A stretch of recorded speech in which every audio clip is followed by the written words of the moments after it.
And hello again, this is Ed in San Diego, and you're on Global TV Talk Show. This is a business unit of globalbusinessnews.net, which owns and operates a series of broadcasting. So this show is about Gen Z. We've all heard about Gen Z, and some of us have family who are Gen Z. I happen to have Austin, who's 28 and just got married and just started with an engineering company, civil engineering company in Denver. And his sister is Julia, who's 20, just about 26, and she's in the hotel management business in San Diego in a training program with a 10-star hotel not too far from here.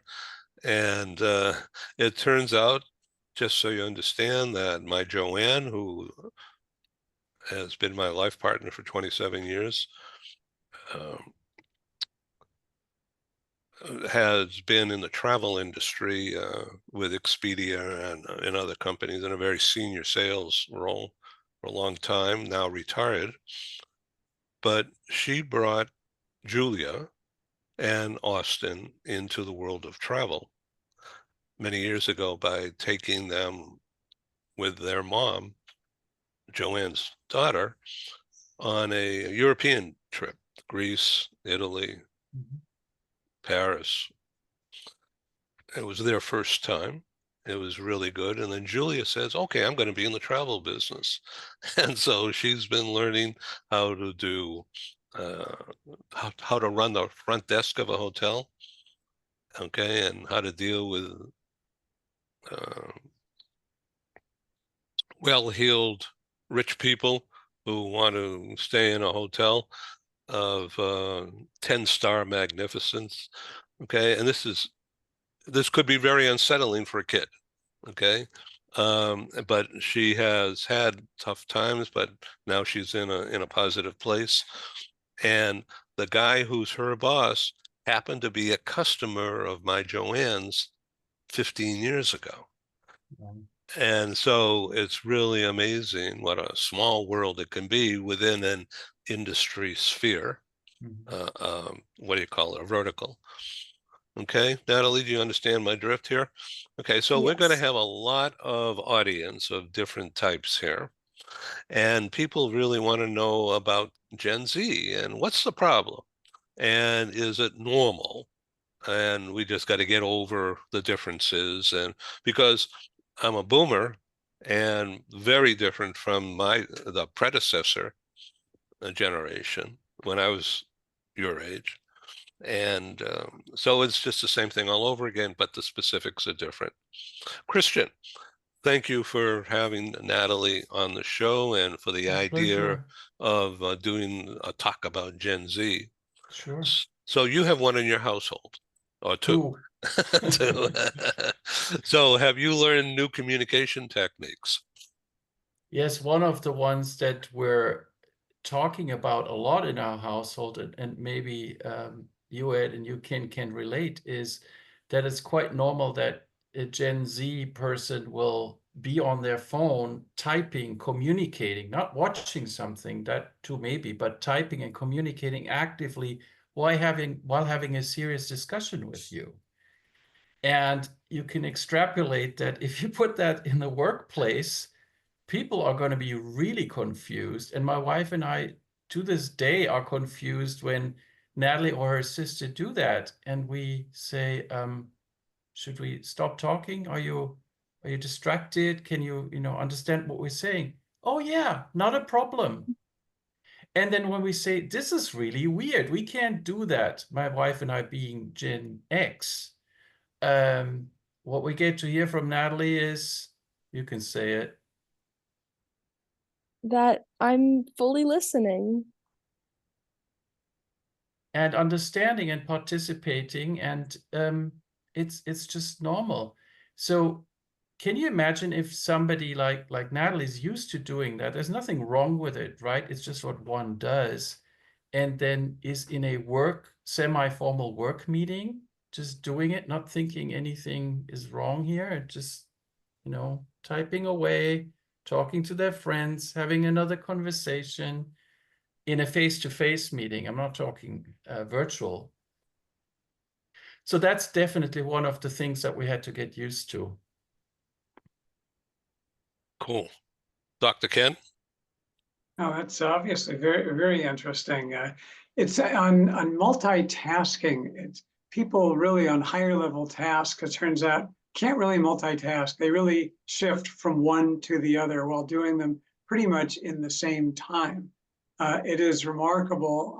To me, what's remarkable with the using the cell phone while communicating and talking with others is how fast they can do it. I'm fast on my computer on a laptop, but to do it with the thumbs and printing that out, I'm just amazed by that. That would take my concentration. So it'd be very hard to listen to what someone's saying because I'm looking for the letter R or that type of thing.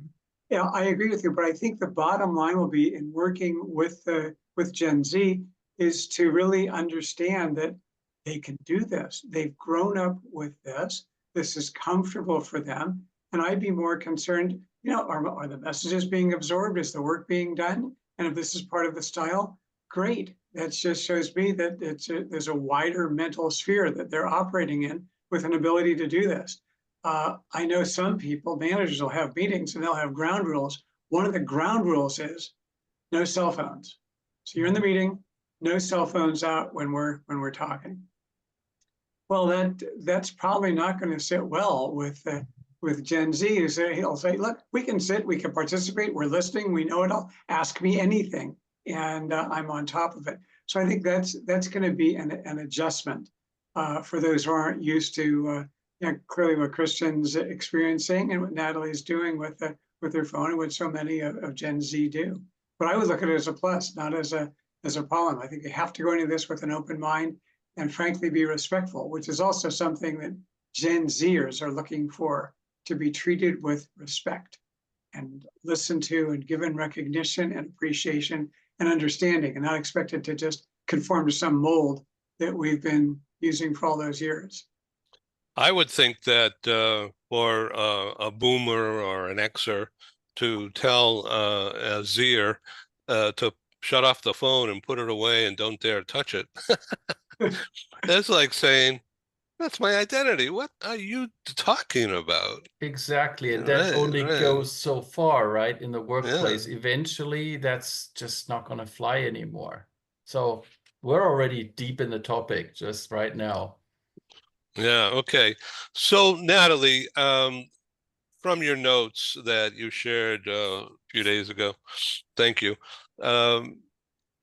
There's, and yours also, Christian, that there's a mental illness or a mental dislocation that's going on. And what's causing that, Natalie? In what way? Well, there's several. anger or being separate, being castigated, Gen Z's feeling negative vibes, even though that's all they know or that's all they have as their foundation for life. And they're very, very young and they're very different today. Let's say, I understand you're 18, 19, 20. Yeah. So if you think back a year, 2 years, that's a big deal in your development as a person. And if I go back in my head a year, 2 years, it's very little different than this moment for me. And so my perspective is, of course, totally different than yours. And you have your life invested into technology use and comfort with that. And me and many others are, no, I sat in front of a TV watching Cabo movies or Desi Arnaz and, I Love Lucy. And that was how I spent my formative years. And I loved it. So I would imagine you and people in your age bracket and younger just loved having a toy iPhone type thing, 10 years ago. And when your parents and older people were busy doing their things, you were there in a corner doing all that. Even it wasn't a real phone, perhaps, maybe it was, or a reasonable facsimile, and in a toy, some kind of game, right? I got to stop talking. Christian, take over.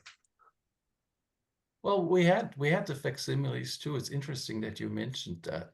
We had, before the kids were old enough to have real phones, we did have facsimiles because, of course, they imitated what they saw older kids do, what they saw their parents do, um, what people were doing in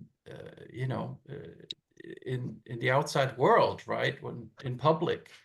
And they wanted to do that too. So yes, they were already typing away. And what Natalie shared with me the other day is that thinking about the next generation after Natalie's, they're going to grow up with AI. It's not just smartphone anymore. That's the big difference to all of us, our respective generations before, but it's also going to be AI. So there is definitely a shift going on, and there will be another shift in a few years. So okay, let's turn to psychology for a moment now. There's been a lot written by boomers and older people of all kinds that people in Gen Z don't know how to behave in a business environment. They weren't given any training, and they have other issues, mental issues, or social adjustment issues. Ken, could you address that? Well, it's interesting, to, if you will, blame Gen Z. I look at it a little differently from the standpoint of the organization. Organizations have to be living, growing, dynamic entities. And when individuals come in who may be a little different for any reason, I'm not saying Gen Z is being cast in some separate category, but I think some of the messages that companies are getting about Gen Z and how to work with them are very positive. Let's focus on coaching and development and career growth and transparency and diversity and inclusivity and ethics and community involvement. You go down the list, mental health, truly listening, and all of those factors, I think, enrich an organization. So rather than saying, oh, here they're coming in and they're troubled, they're this, I would look at it from the standpoint of the organization. How can we, with this new group of young people coming into the workforce, further grow, accommodate, and build our strength synergistically so that we can go on successfully together, rather than saying, here they come, they don't want to work, they're complaining. Well, hold on, let's listen. They want more of a work-life balance. Companies need to get that, and we're seeing more of that now, even with hybrid workplaces and other company policies and programs. So I look at it frankly and honestly as enrichment to an organization as this new generation comes in and excels in it. And sure, they're going to be different, but I think they're going to add and contribute. And if there are issues or problems, let's talk about it. There have to be ways that we can work together and come out with something stronger. So I don't go in with a bias, they're troubled, they're difficult, or any of that, but rather let's continue the growth and development of the organization, the success, and making it enriching and meaningful for this next generation coming in. And by the way, they're not here just for a paycheck. They want a lot more than that, and companies need to recognize that and build from there. So let me ask you, Natalie, and we're going to stop talking and listen to you. Let's call this a bridge over this bayfront right now and get to where you are and get into you. So how would you like to be, I'm not going to say managed, because our friend Stephen Howard says nobody wakes up wanting to be managed, right? They want to be coached, right? They want to be developed, and they want to be guided. They want to be what? They want to be given opportunity to do something new today. I'll throw in a word, partnered as well. They want to be partnered as well, not, as you said, not managed, led, that type of thing. Just not having someone automatically over me telling me what to do. Anyhow, I'm sorry, Natalie, go ahead. Well, I definitely think that Gen Z wants to see change because we've grown up with change. I think the way things have been for the past, decades, that worked for the people of older generations because the technology at the time, the social conditions at the time, everything like that fell in line. And so, work the way it was fell into that. Nowadays, you see companies trying to do what they've been doing for generations, and it doesn't work anymore because the people now are growing up in a completely different environment. Social ideology has changed, what they see around them has changed. The world has grown a lot, and so trying to fit them into the same types of jobs, the same conditions, fundamentally doesn't work. And so I think that that's where we see this ideology of Gen Z being, hard or difficult to work with. And it's, I would argue it's not because they are trying to be difficult, but it's because they have different ideas of how they think the workplace should function. Because these old ways of doing it don't make sense to them anymore with everything they've seen growing up. So, for example, more inclusivity, as you mentioned, and more of a work-life balance. Well, we've seen, through all of the social media and things like that, there's this grow of people developing their own companies by having a business where they run a YouTube channel, having a business where they're an influencer. These wonderful, these jobs that are glorified for Gen Z. And it shows this tremendous amount of work-life balance. I've seen people who their job is going on road trips, filming it for YouTube, and that's how they make their money. And that's a tremendous amount of work-life balance. That's a lot of life. And so, seeing, okay, this is what my future could look like. I could be a YouTuber where all I do is travel all day and make videos, edit them at night, and the editing of the videos is the work. But I could do it from Niagara Falls. I mean, something like that, where this, this beautiful idea of what a working life can be. And they get put in a position where they're supposed to do a basic 9 to 5 that has the same ground principles that were originally started in the 50s, let's say.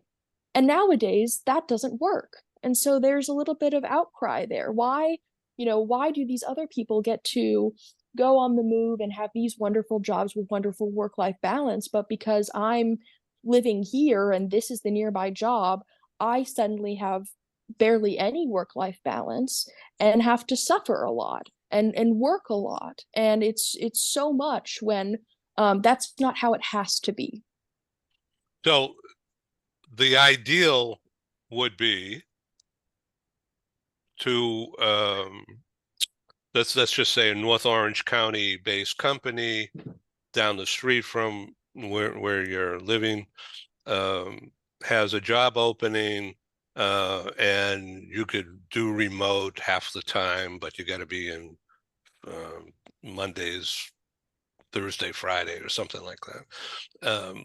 And when and if you work remote, then there's a set of rules of reporting. You have some kind of objectives to fulfill and document what you do, and then reporting in what you performed and what questions or whatever. I'm just playing up a screenplay here of what your day might be like. And then how do you show performance? Now, a lot of senior managers or mid-level managers in companies, I'm not talking about Apple or IBM, just a company, right? That you find yourself working in at this point in time. They may not understand you and don't want to understand you. They're just looking for production of some kind, results. But if they don't give you training and understand what your specific skills are and figuring out a match, you got to quit because nothing's going to work right. So why get pissed off? Why get angry? Why resent? Just find another place. That's my view. I'm an old guy, and before I started my own enterprises, for the exact same reasons that you're talking about now, a long time ago, I kept getting fired from jobs because I didn't like how they were trying to manage me, and I never fit in. I was square and they were round, and it's not going to work. Or basically, I was a triangle with points, graphically speaking. So tell me about people who are not as educated as you, but in your age bracket or a little younger. And how would you recommend to senior managers like Ken or me how to think about a Gen Z coming up and how to structure? How would you, if you or me, as a business owner or you know, corporate manager over a division, how would you counsel me? How would you coach me, being the old guy? How would you coach me as to how I should think about managing or coaching, developing talent who are Gen Zers? Well, first off, I want to point out how you mentioned that you didn't fit in with the other companies, so you formed your own enterprise. Mhm. And I think that's the mentality a little bit with Gen Z, but they look at it a little differently. And because we're a different generation, not everyone wants to have to form their own enterprise. So then it becomes, well, the businesses need to then change because if a lot of Gen Z doesn't fit in, well, then does everyone just have their own enterprise? Or does it mean that the companies need to start making a shift? And so that's what I think some of it is the Gen Z calling for a change to be made so that Gen Z, who are all one, might be one shape, can better fit into a changed mold. So going in with coaching, I think what Gen Z really speaks for is allowing change, allowing understanding, and allowing differences. Gen Z, because we have had so much access to the internet and to multiple different ideas and to changing ideas, and we've been allowed access to basically see the world anytime we want to. We have been conditioned to understand these, people have different experiences, different conditions. The world looks differently for different people. And I think that has primed us to become very understanding and accepting of things that are very different.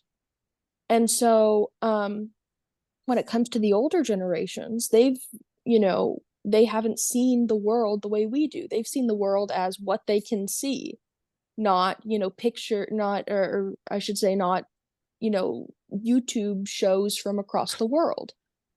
So because of that, older generations are very set in what in their ways, in what they know and what they can see. And I think with Gen Z coming in with all their variety of different ideas and different like different experiences, when they come into the workplace, I think they expect to be met with understanding the way that their peers do. And when they aren't met with that understanding, they are definitely confused. So I think when coaching older generations, I would just say to try to go in with an open mind and to understand that whatever Gen Z may ask or say is probably not going to be something you would think to ask or say, but to try to understand where they're coming from and why they're coming from it. And I think with that understanding of openness, acceptance, and understanding that things are going to be different, we can better facilitate possible change in the workforce or better understanding of procedure in the workforce or overall just better communication. So in the school system, let's just say high school, all right, rather than college. So what year of college are you in or I'm a going in? sophomore. Okay, great. All right. And in Orange County? Yes. Okay. And you're going to stay there for the next 2 years? Yes. Yeah, okay. But looking beyond, I know it's difficult right now, but let's say 3, 4 years out, do you want to stay in that North Orange County environment, or would you like to travel the world? Well, something I've been saying for years is that I want to move across the country. I want to live in the on the East Coast. And interesting we're bringing this up is I actually did a study abroad program in Paris Good for through you. my college. And so definitely I have always loved exploring the world. And Parlez-vous français? on peut. Yeah, me, un très peu. We just say but I believe that a lot of Gen Z, if given the opportunity, they too would love to travel the world and to see all the wonderful things that they've seen online. Something that I think definitely comes with the territory of like influencers. They post pictures of, let's say, Paris. They post these beautiful pictures of Paris, and now, all these people want to go and to visit. And so when given the opportunity, of course, people are jumping to try to get a picture of the Eiffel Tower just like their favorite Instagram model has. And so definitely there's a call to want to see the world that they've only seen through their screen. Yeah. So as a parent, my friend Christian, what what do you think of that idea of Natalie going to move across country? Are you going to are you going to move with her? Well, it's this is a very very interesting question because the issue is that it's not just Natalie. Her sister is also right now very much in love with New York City and the East Coast in general. So we'll have to figure that out when we get to it. But yeah, for somebody who left their parents and their brothers and their family to move halfway across the world, of course, there's a certain irony there for sure. Yeah, Definitely. the beat goes on. It's just a If the different beat beat. goes on, right? And Different beat. you never know, should you be proud that you enabled your kids to think like that? Or should you say, oh, I wish I had just told them to just stay in their little spot and never go anywhere? What's Because better for you? because of you. Yeah, for selfish reasons. So It's not, it it's clearly sounds the like former, not the latter in the case of yeah. my wife and I. But life is amazing how it's replicated. This is not political, but just current events. President Biden is 81 years old, and in some stage of cognitive decline, which is normal. Um, but he just happens to be the leader of the world here as U.S. president. He's thinking of himself, and or he's playing a tough game of politics, anyways, with the peers at the moment, saying, "No, no, no, I'm the one who could beat Trump." And everyone else around him is saying, but what about me? Your resilience is cool for you, but not for me, because we need to be led by people not necessarily 19 years old who understand this, although that would be cool someday, not today. And so how are we going to benefit by you hanging around too long? And so there's nothing new. It's just generationally different. Dr. Ken? I'm going to vote for Natalie for president. Oh, thank you, Ken. Yeah, She has to be 35 cheers. first, right? Yes. we're ready. As of now, anyway. I look back, I think that what we're experiencing is, I think as every new generation comes into the workforce, they bring different styles, expectations, values, Excuse me. approaches, and it's been enriching generation after generation as this generation, Gen Z, will enrich the workplace. I remember when I came out of college, we came out of the 60s and we had the free speech movement. I went to Berkeley undergrad and we had the Civil Rights Act of 1964. We were a fairly liberal group. I remember going on job interviews, told, go get a haircut. You can't get into the workplace looking like that. The suit that you're wearing isn't appropriate. All of that silly stuff that paralleling some of the silly stuff that Gen Z hears when they go out and look. But you find the right organization, the right career, the right work for you, and it can be very fulfilling. And that's the key thing. Natalie's talking about what she would like in her work. And a lot of it ties into we're most happy at work when our work is kind of similar to what we would do if we didn't have to work. It was a hobby. And for me, I love people contact, I love writing and so forth. And I made sure that I took my career in that direction and got a haircut, but begrudgingly, way back when.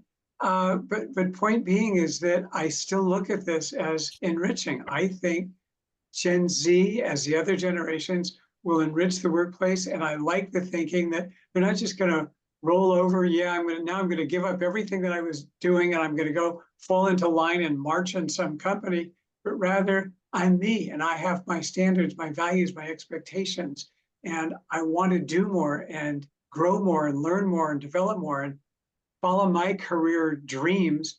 I just look at that as so positive and just as another way for organizations to stay hip, stay cool, stay with it, stay current and relevant, and understand that, hey, the world's changing. And, as Christian mentioned, look out because we've got AI coming up quickly with all of this. You want to see change, wait till it really hits at its exponential rate that is coming at us. So I just think change and learning and growth is all so important. So, I just look at this with all plus and never cast a negative on some generation, but say, look, they've had different experiences. Excuse me, they can enrich us and we can enrich them. And I'm not necessarily talking dollars, but fulfillment, and growth, and getting to the dreams and goals that you want to achieve. So I'm totally on board with that. But you have to find the right organization that will do it, or on your own, and you will. And I can see that coming up. As we come to a close, not right away, but in a few minutes, let's turn the conversation theme to health and wellness, because there are kids who need some help, apparently. And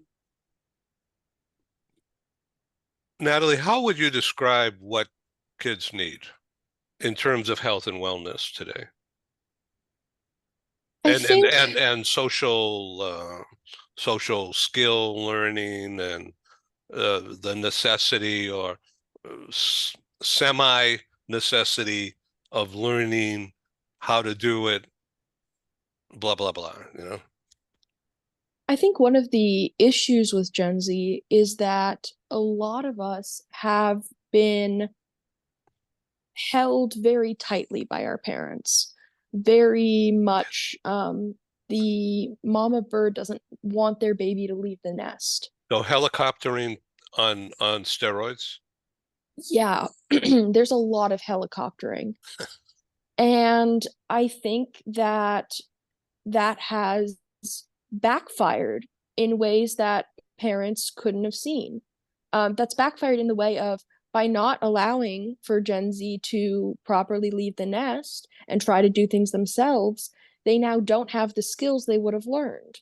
Meaning that there's a problem for Johnny or Susie, and mom or dad stepped in and told them what to do rather than let the kid make choices, even though they would likely be the wrong choice, but therefore have a learning experience, but they want to be overprotective. Is that correct?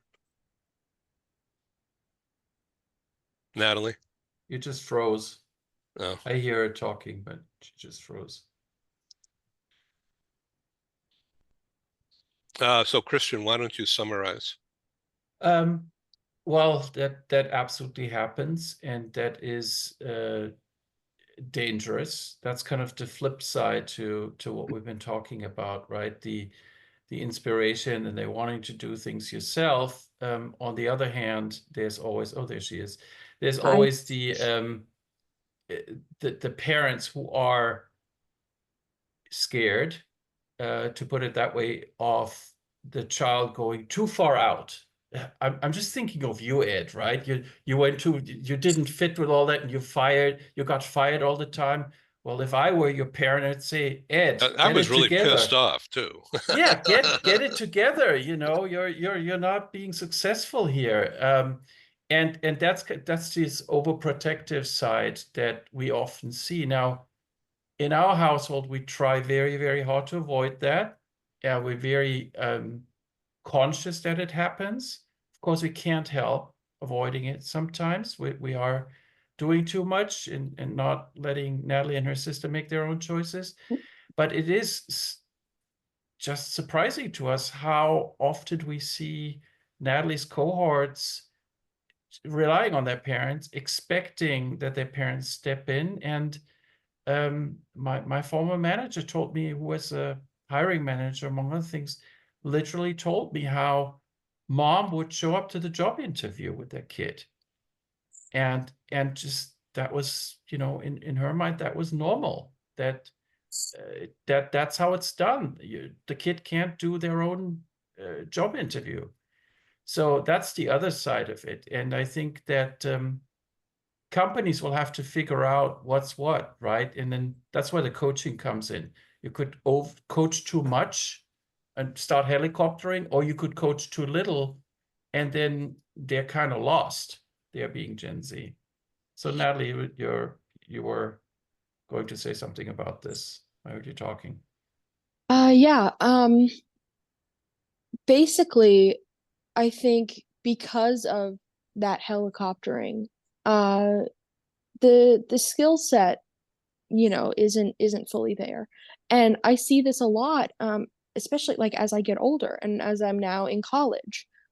And there are certain things I am able to do that I expect my peers to be able to do to, you know, figure out how to get places, figure out how to use like local transportation, things like that, where they, you know, where I expect them or to be able to book something, book a hotel room, book a concert ticket. Like there are these things that I, you know, expect my fellow peers to be able to figure out because I can do those things. And I see it and they maybe can half do it.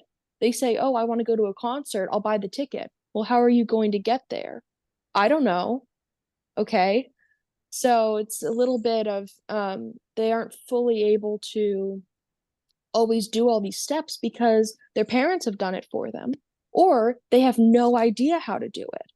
They have no idea where to buy the ticket. They have no idea, you know, how to get there. They have no idea how to even start thinking about it. So forget the plan. There's no concert, you know.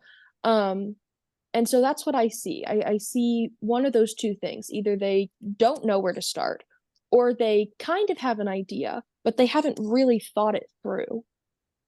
And in relation to, you know, mom going with to the job interview, I've heard stories of people's parents driving them to work every day because the Gen Zer doesn't have a license and hasn't thought of getting a driver's license. It's too scary for them, the idea of driving.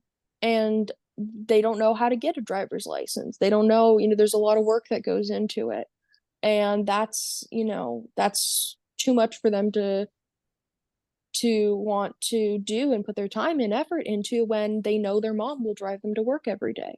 Why get a driver's license if you know mom's going to be there?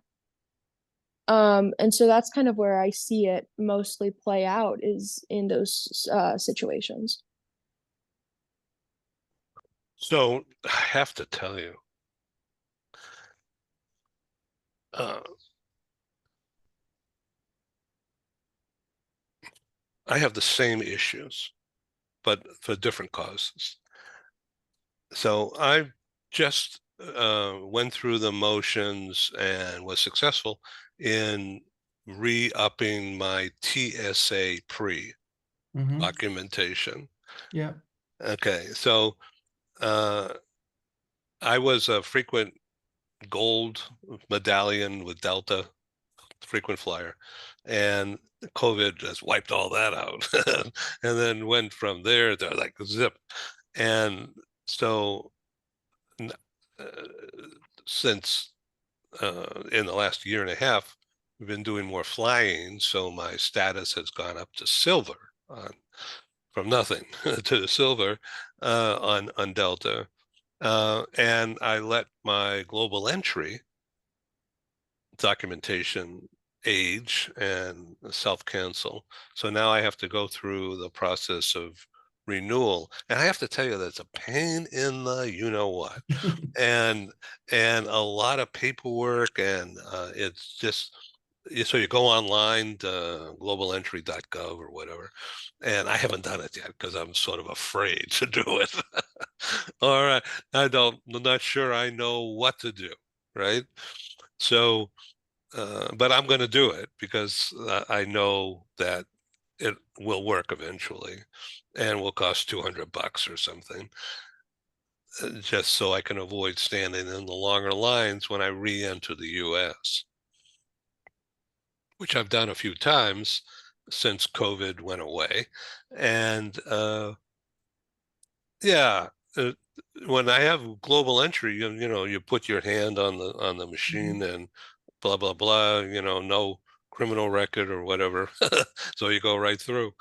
Um, the opposite is do it the old-fashioned way: stand in line, inch along long lines, coming into a U.S. airport from abroad, and you got to go face to face with the customs officer, looks at you, looks at your passport, puts it on the machine, see whether you're okay.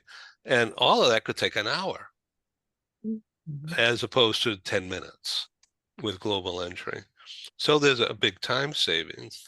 And so I'm producing a live in-person meeting in London, October 1st. So, you know, I'm prepping now for that. Long story made short, I have to go through the whole process that perhaps somebody who doesn't know how to get a driver's license and pass the test, and you know, you have to learn the stuff in the booklet. And you know, in the past, you used to write down all your answers. This is like last century. and but now you do it all online at the DMV, or if the if you have an advanced system, and I don't know whether we do here in California, you would think it would be high tech. You do it all online in advance, or even showing up at DMV, Yeah. and you just go We there have that. as a formality, right? We have Uh, that. so I'm in the same position of thinking about what Natalie was just talking about.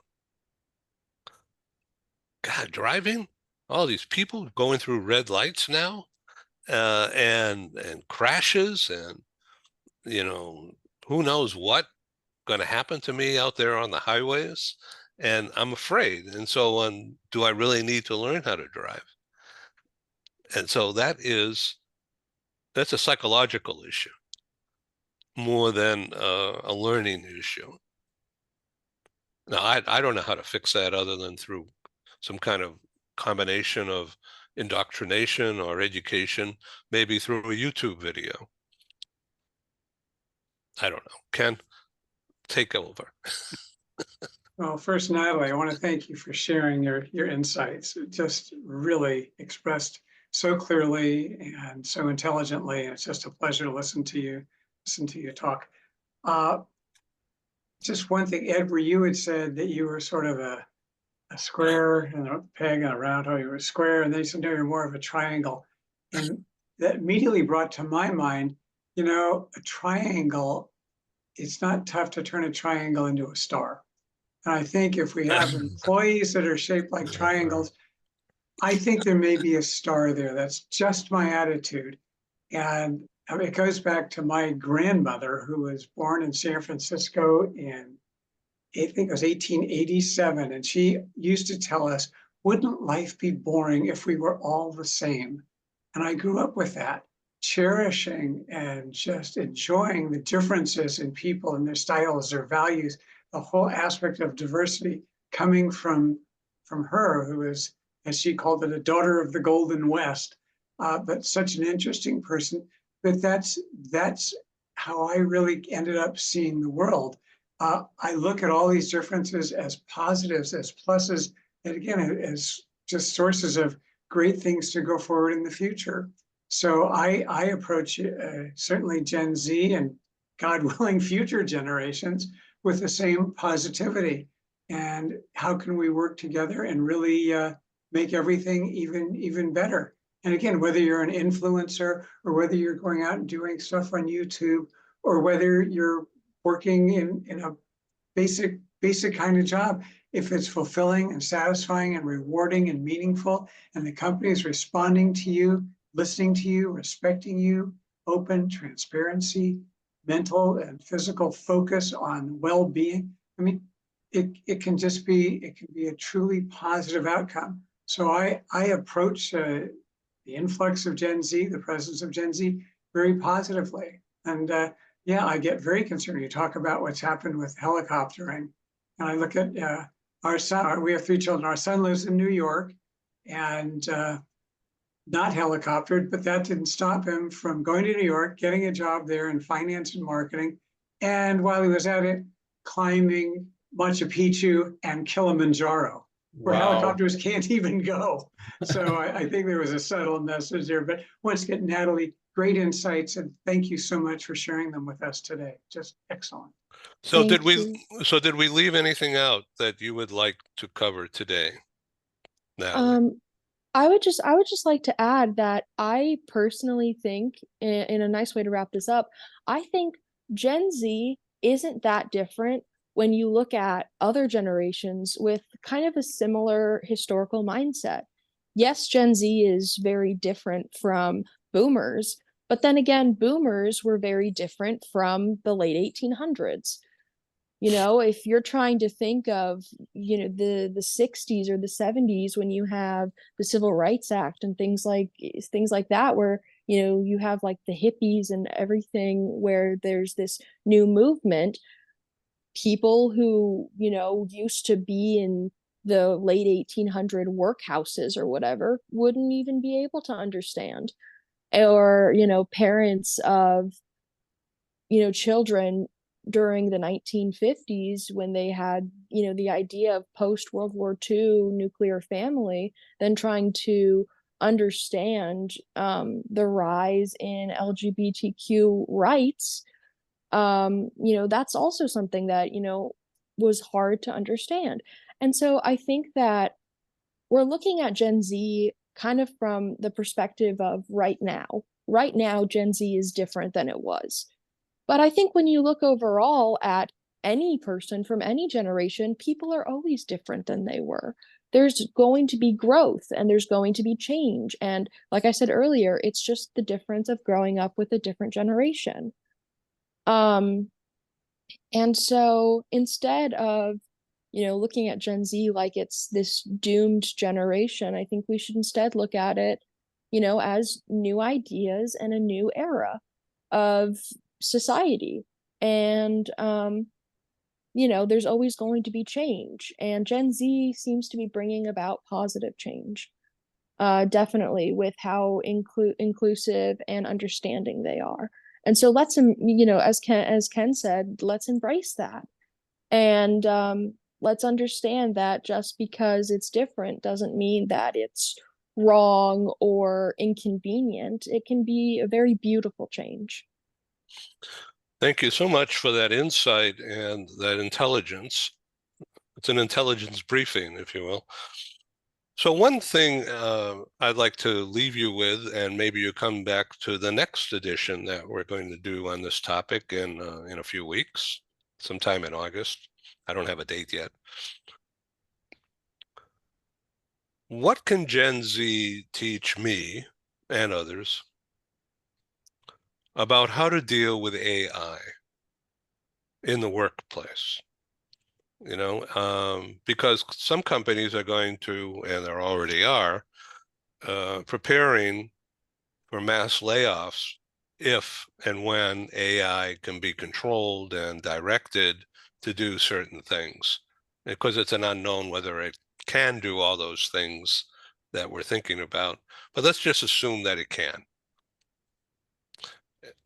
So I personally would look to people like you and Gen Z to teach me how we could, as an entrepreneur and a business leader that I am today, how I should look at AI in the workplace and how can I better employ people. Because some people jobs are going to go away for sure. But how do I approach that? I don't know. How does AI work? AI is, I get an AI transcript of this program, and, some of the words are going to come out differently than what we've actually said. No, it's weird. But you got to be really careful and read every little thing and then edit it before the transcript goes out. Anyway, I'm just rambling here because I don't know what else to say. And I need to have Gen Z's insight into the workplace discussions. Would you agree, Ken? Oh, absolutely. But I'd want the insight from all of the people in that space, regardless of generations, and to come up with something again. But we are, as you said, dealing with something that's very much in a rapid state of change as it becomes more effective, more compelling, more accurate, so that we're not seeing some of the so-called AI hallucinations that are still present. But that's going away and going away quickly. But again, the more all of us understand what's going on there, and it's not going to be stopped, but how do we, again, work successfully and productively with it to make companies and, frankly, the world a better place? And that would be the goal. So how do we do it? And I think Gen Z will have some absolutely great insights into that. They've grown up with much more of this than any of us have.